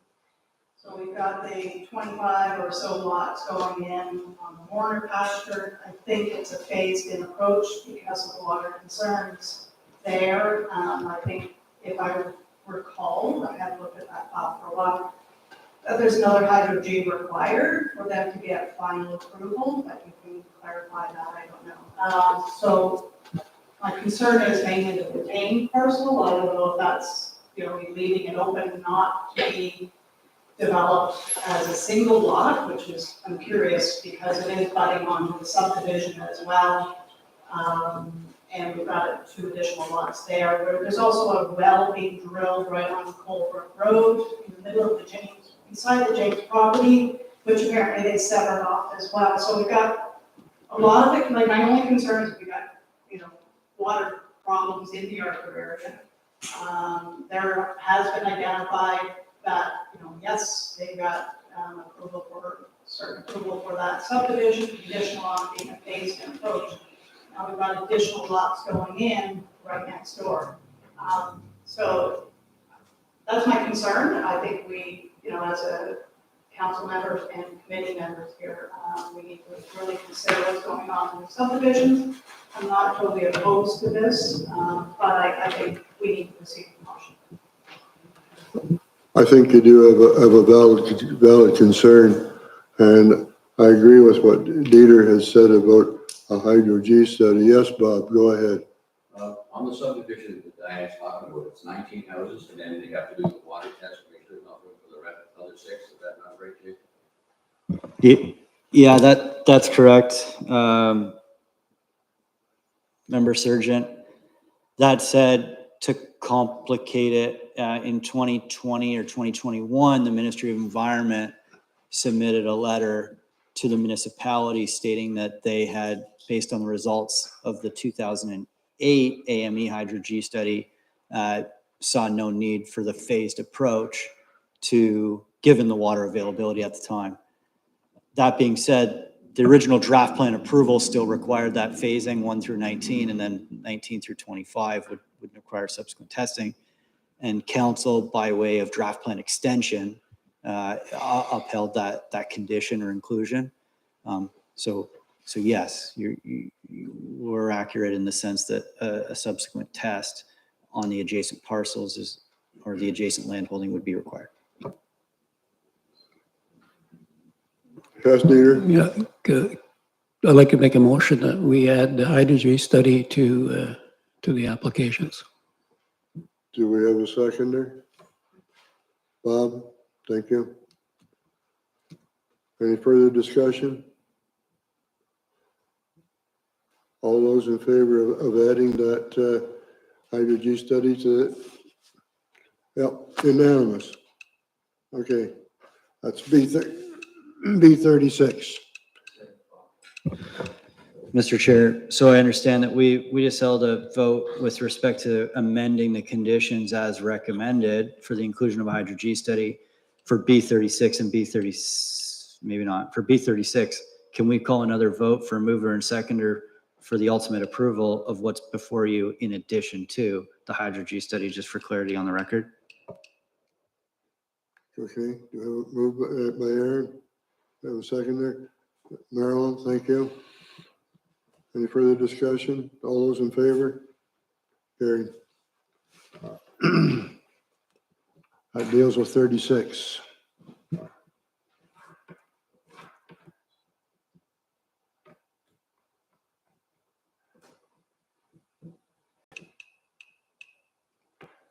Okay, Jason, you're on. Through Mr. Chair, application B37. Is it? Sorry, it's B35. B35 and B36, my apologies. I was talking B36 and B37. 30. It's lot 2 on the proposed sketch, which is 2.3 hectare, 5.85 acre parcel with 42.3 meters of road frontage. This lot is the one that specifically requires relief from the minimum frontage requirement, 45 meters down to 42.5 meters. And as you can see in the recommendation before you, there's a requirement that it's tied to a minor variance application. And the applicants who are here this evening have agreed and understand that a minor variance application is required. And as opposed to including it as a condition and considering this potentially at a future meeting, we're doing it all in the same meeting in a concurrent submission.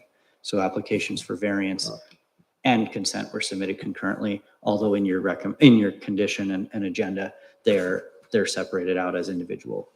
I'm happy to answer any questions. Anyone have any questions or concerns? Yes, Bob? I have no concerns with minor variances. So do you moving that? Sure. Seconded by Aaron. Pardon me? With the Hydro-G, we're still on board with that, right? Yeah.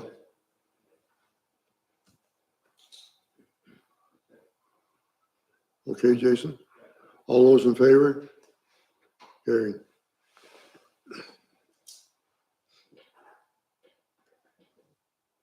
Anyone have any other business? Jason, do you? Can we just go through item A11, 2023, which is 8 on for the minor variance?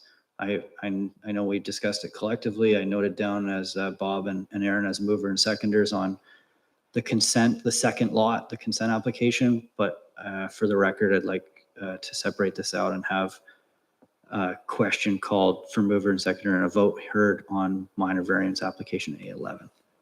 Well, I guess the minor variance application would have to be deferred too, right?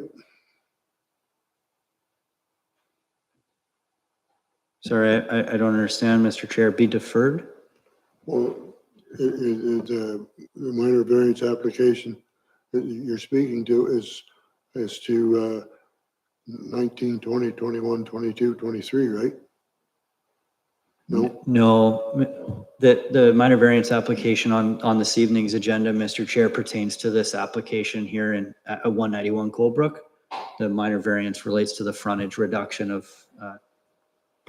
45 to 42.5 meters. This is for the retained parcel you're talking about, that we need one. I'll make a motion that we approve the minor variance, the retained parcel variance, along with the condition for Hydro-G. Okay, we have a mover by Dieter, and we have a seconder from Aaron. All those in favor? Carried. You have anything else, Jason? I have nothing further or onto deputations and or other business, but I have nothing further this evening. Thank you. Yes. Pardon me? When do they do these Hydro-G studies? When Throughout they're- the year? Can be done at any time of the year, to my knowledge. They do them in the spring when the water is high and everything looks pretty and lush. Sometimes yes, and sometimes not, like this time of year too. Okay. But Okay. could I recommend that a hydrogen study be done on the dry time of the year, when it's more likely that things are I don't, maybe more of a true representation of what's going on? Through, go ahead, Jason. through you, Mr. Chair, this is a great question. It's one that we've heard multiple times before, and it's one that there's ways to extrapolate data depending on the time of the year that the study's done. And I don't want to speak, but I will speak for the committee members. We're all not hydrogeologists, and then we rely on the peer reviewer. So if they provide us a hydro-G study that's completed, for example, at the wet season in the wettest year of all time, the precipitation levels of that year are factored in and extrapolated through to come up with an understanding of how that relates to other times of the year. So just to simply say, a dry time of year ought to be when the study's completed. It's a bit misleading because we'll defer to the expert peer reviewer on giving us the recommendation if we should be accepting that as a council and a committee, as opposed to Chairperson Clancy or myself making that determination. Okay. Can we set a meeting date to come back for these deferrals?